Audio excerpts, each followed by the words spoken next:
Last Grasp. So, yeah, I would see this in the Last Grasp deck. But besides that, I'm iffy on it. Besides that Pacific situation, I do like that it's a common card. I do think the Magica and the, you know, it's starting off, like, if you just have to play this directly from hand, it's not an unusable card. It starts off with 3 attack, 3 health. You can play it out there freely, but I don't feel like you're gonna play this ever without having something to sacrifice. It will just be really risky to play this in anything you don't want to sacrifice. Like, you just have to be so purposely full, which is fine. Like I said, there's nothing wrong about having a card that's really, really specific in what it does. Its effect on gaining its power is not the greatest in the world because it gains a power, it could be removed, it could be silenced after that fact. Its power comes from the fact that it could force a sacrification of another creature. That's where the power comes from, okay? Okay, let's keep on going. I've seen this. Maybe I've seen this on Twitter. I don't know where the hell I saw this at, but I saw this one. Oh, maybe it was on the website? Probably was on like the official website for the game or something like that. Okay, it's a guard and it heals a creature. I like this because this card is 0. So yeah, summon this and you get this. So I would probably add this to certain decks because I like the idea of 2 cards for the price of 1. And especially when it gives you a 0 cost card that heals. We don't do a lot of healing in this game, but I could see the value in this. And being a 2/6 guard is not bad. There's, like, you know, Ring of, you know, Mighty. There's plenty of ways to power this up, so I think it's okay. If this didn't have guard, I would not like this at all. Really wouldn't. This guy looks like he is shining his butt off. Knight of the Order. Summon. Silence all other creatures in this lane. I've been saying that there needs to be some type of mass paralyze, so cool. I mean, there's already cards that do it. That summon and shackle. Well, not cards. It's a card. Let's be realistic here. I don't remember its name, but we will find it right now. And we'll compare its effect to red. You know, summon, silence, and shackle all enemy creatures in the day. So the silence part's great. Usually what people use this for is a shackle because of the fact it stops the opponents from winning or, you know, going ham. Especially in scouts back in the day when scouts didn't really have as many removal options unless they're already playing heavily into, you know, curses. And this is like, I'm even talking like before, like, you know, dragons were here. Like, you know, SharePoint Dragon, which has become one of the staples with, you know, scout decks. It's just really what it is. It's just like a really good staple card, especially with the Vitality card. Drain Vitality out there, so SharePoint Dragon. But before that, red was such a useful card to hold things down. So now let's compare that red to a vastly cheaper card. And will this card be played?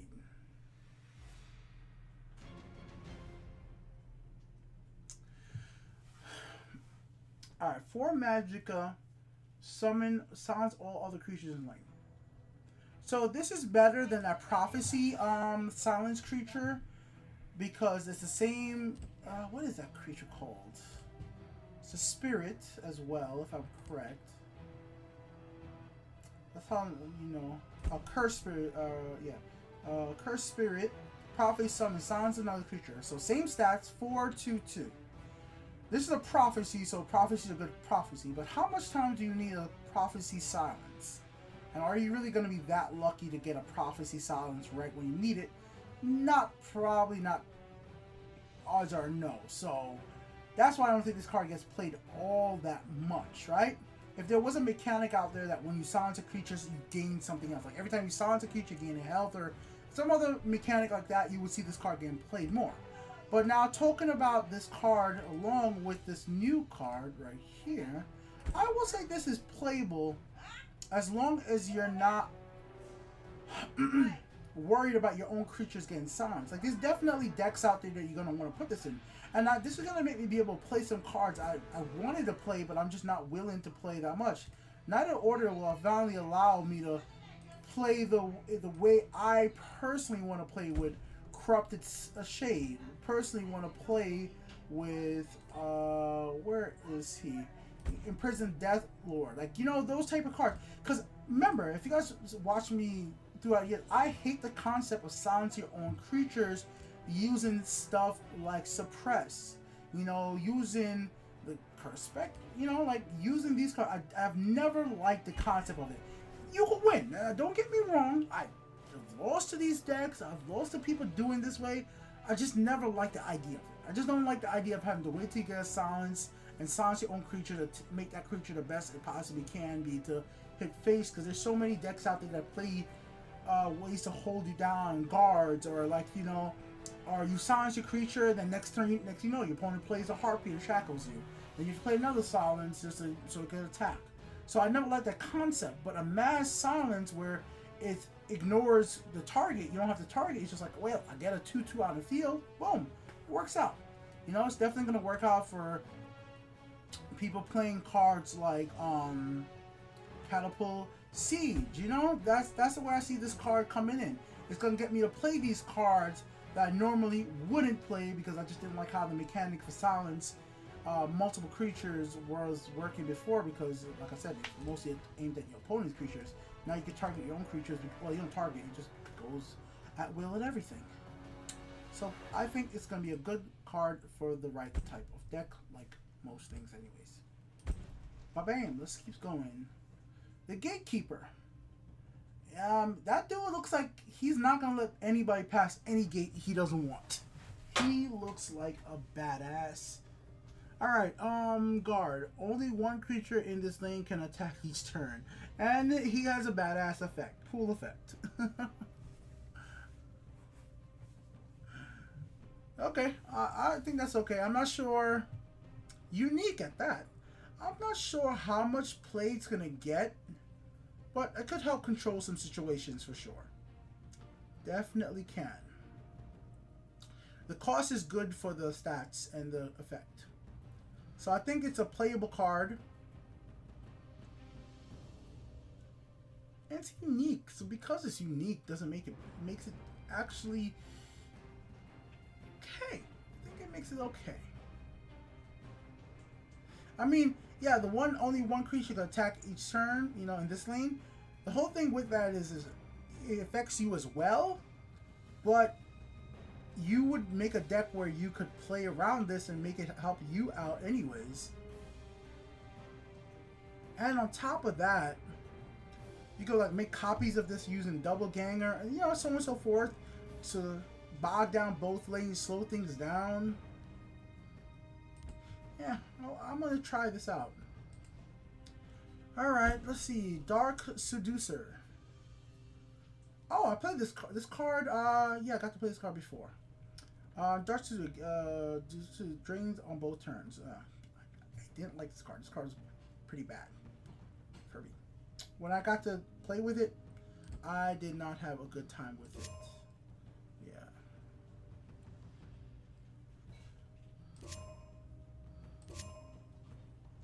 I did not have a good time with it. Alright, let's see the dual attribute. What is this? Alright. High Elf, 3/5 guard to the knight. Okay. Your opponent cannot target other friendly creatures with actions. Okay. 3/5 guard. It is fine to have this. Good defensive card.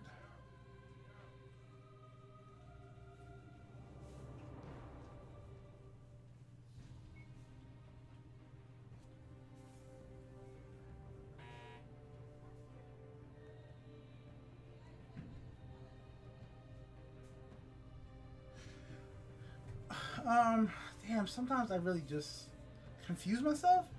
You gain a ward? What does that mean? It already has ward. Its keyword is ward, so you summon it, it has ward. If I gain a ward, does that mean that I have an extra ward? Or does that mean that I have a, it doesn't say I have a, does it mean I have a, it doesn't say I could give ward to another creature. Because if this gains a ward, you could attack once, you know, kill a creature that's 2/2, gain ward again, attack another. This becomes a 6/6 card. In my brain, that's how I look at the value proposition, right? I could attack, deal 2 damage. My opponent could attack me, break my ward, I gain another ward, and I attack again, deal 2 damage. You know? Now, my opponent could kill me. I don't know, whatever. I don't know. I have to try it. Why am I even bother guessing like I fucking know? I could be completely wrong. Could be completely damn wrong. Just give me 1 second, guys. Let me just get some water. Alright, I'm right back. And yeah, I just had to clear my throat. I really did. Okay, let's continue. Alright, Ring of Lordship. Your creatures with the same type of... Your creatures with the same type as the wielder's costs. Okay. Okay, so epic, you have 3 of these. I like this. As a 1 magical cost reduction, I think this is a cool little item right here. I will try it out in some item decks. Given +2 is not bad. If you could power this item up with different, you know, there's a bunch of different ways to power up items. You can give it other keywords. You can make it stronger with Master Swordsmith. So, and reducing the cost of my other cards could be super useful. Being able to reduce the cost of Master of Arms will be super useful as well, along with many other cards. Like I don't only see this working out in like that type of deck, but you know, there's just like so many of the cards you could run. Like I could even see this be working out quite well in the aggro deck at that. It's gonna work out quite well in the decks I hate the most.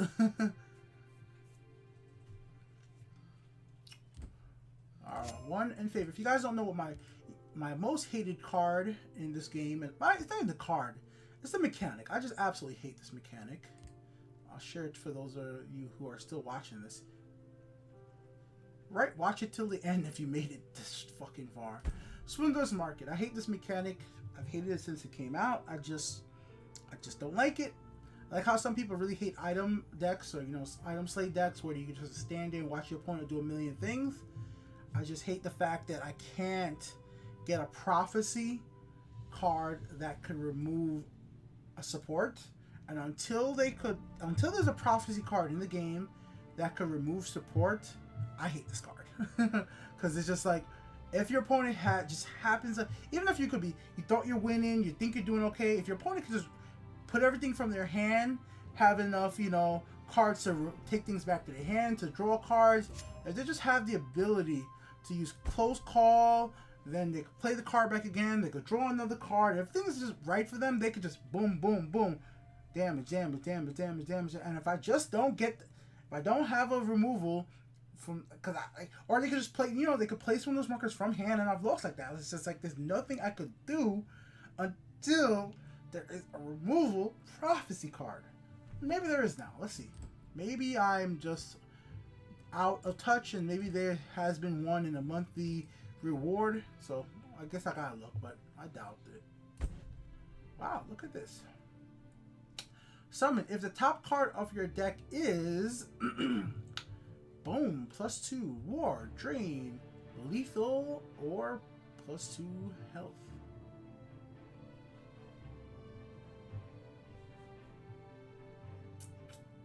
Too bad it's not a card that's all the attributes.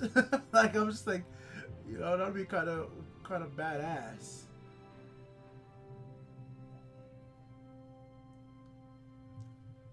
This seems like a bad card, but maybe I'm not looking at it correctly. It definitely fits in any deck, you know, technically, if you want these attributes. I mean, 3/3 ward. Alright. 3/3 lethal. I might be looking at it wrong. Fork. Let's see. -2 +0. Slay. Sacrifice fork off the... I'm not going to try. And draw 3 cards. So it's a 3-cost card that could draw you 3 cards. And it's a unique.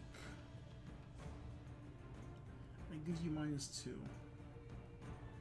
Anything that makes you draw that much cards, I usually would say is pretty damn good for that low of Magicka cost. Because, yes, guys, 3 Magicka to draw 3 cards is very low. It's cost. Like, overall, it's not. It's nothing. That's really is nothing. So, I do see this game play. The -2 is not as big of a deal as you could think it would be. Because this is going to be most useful later in the match. Like, well, I shouldn't even say that. It's very useful early on if you want to, you know, if you want to be aggressive, keep cards in your hand.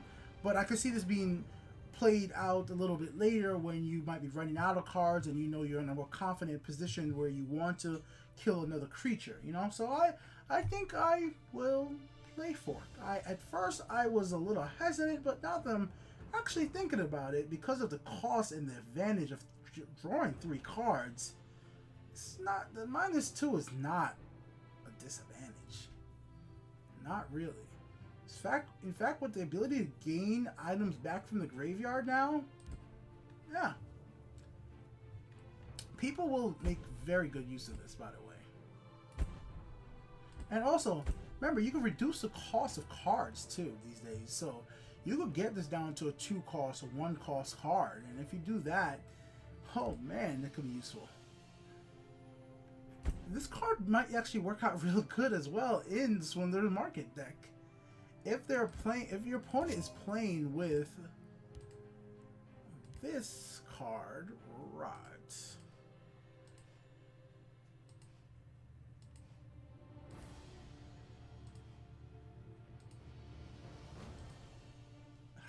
Thieves Guild Fence. Thieves Guild Fence could make this card so playable. Like, if you have 2 Thieves Guild Fence out, and you get to draw... Oh, man, it could be really useful. Oh, man. Alright. Let's see the next one. Gates of Madness. A support card. I like support.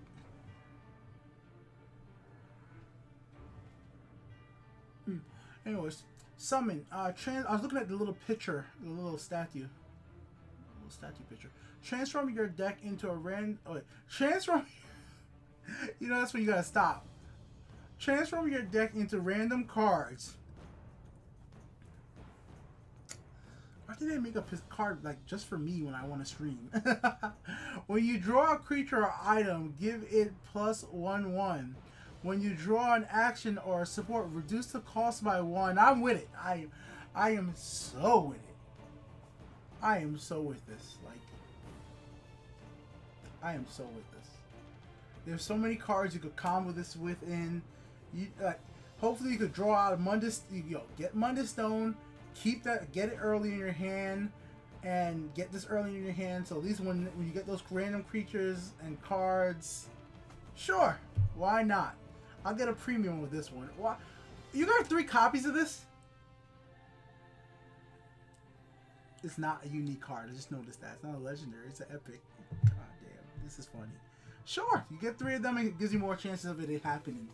Whatever. Let's do it. 10 out of 10. Best card ever. For streamers. Like me. Or YouTubers. Because you know I'm going to do a video on that one.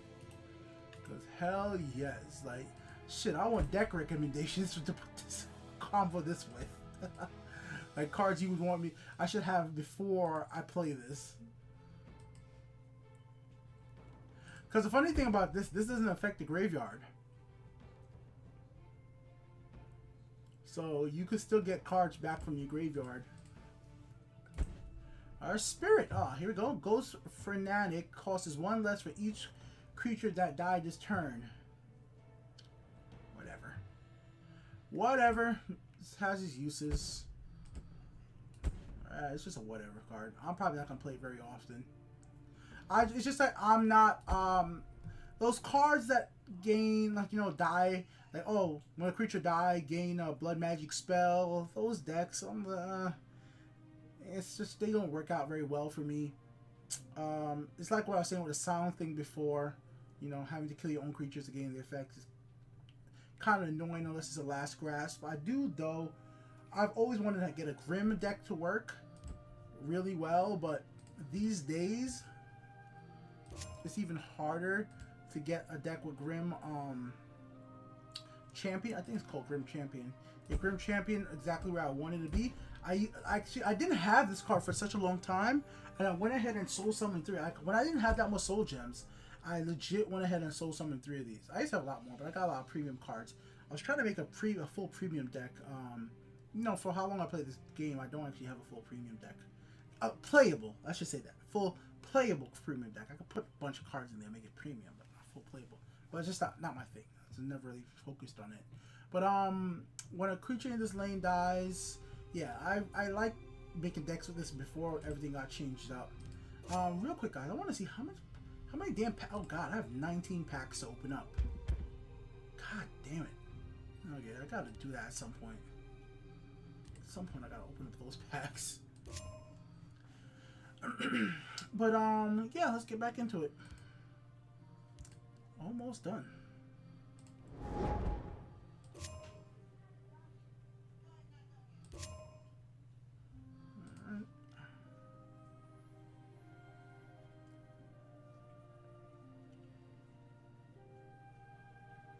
Yeah, this card is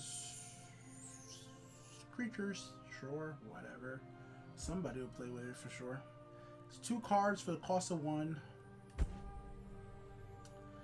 Alright, Dawn Fang, +3 defense, which is interesting because it shows a sword. You think you would attack with it.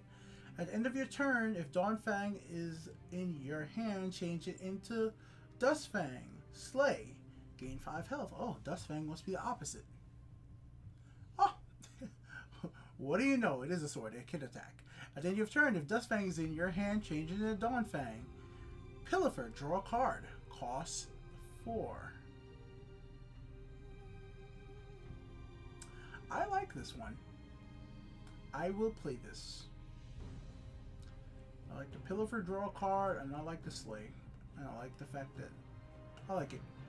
Not the greatest thing ever, but I will play it. It's like not gonna be. This is not gonna change the world or nothing, but I could see its usefulness. All right. At the end of your turn, Haskill chooses a cost. When you play a card with the chosen cost, draw a card. It says then he chooses, and well, I guess whatever. I like this. I like this a lot. I like this a lot. This is so valuable.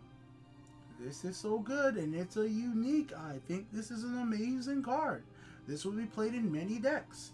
You could play this with play this at 6 while you have 6 Magicka, or even if you want to play this while you have all you gotta do is just play this with another card in your hand. Like you just don't play this by itself. Play this down. You pick 1 magic, you pick 2 magic, pick 3, whatever amount of magic you have. You don't play this card by itself to instantly get Javelin. You play the card that corresponds with it. You draw a card. That's how you play this card. It's gonna be used. It's gonna be used a lot. This is a top tier card in this expansion. Surely is. If I'm wrong about that, I will be super surprised. But I could already see some of the better deck builders out there using this effect. Fantastic, fantastic. You can build around this, even though it's only 1 card out of your maybe 50 or 75 card deck. Fantastic for keeping cards in your hand. And the big old chicken. I have played this. Fill this lane with 1/1 confused villagers. I have seen those. Not a good card, but it's a funny card. Nonetheless, if you guys want to know what they cost 1 Magicka and they're 1/1. So I think that was everything. I don't think I missed any cards. Only thing else to mention is that those other cards are available to be crafted now. This Madness Beckons. So this is a card that allowed us to test out some of these cards in December. So yeah, now you could soul summon these which I will do. Wait, don't I already have them? Yeah, I already had them. Fuck.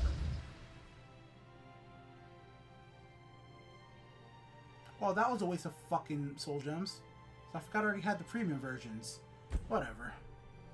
It doesn't matter. Like, I have like so many decks. I can't say.